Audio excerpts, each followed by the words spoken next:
Gabi sa ating nga tanan, mga katropa. Yan lang tips sa mga paraghabal-habal nga namamasada. Lalo na kapag agro-agro in aga or sa mga estudyante in aga.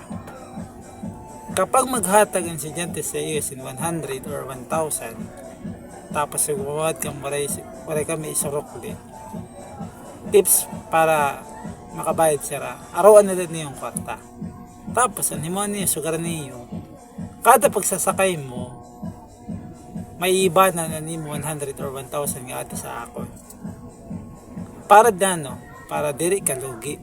Diri lugi para habal-habal. Okay? Mo ito ng tips dapat niyo himuan. Okay, permikit sin patal, permikit sin thank you. Kaya ang panahon, diri na uso ang thank you. Kailangan talaga yan ang kwarta para mabuhi. Kaya, mo ito tips sa mga paragabal-habal doon. Diri lang dihan sa mapanas kundi sa bugos nga tinakpan sa Northern Summer ng mga paraghabal-habal. Wala po ito. Bye bye. God bless. Ingat kita.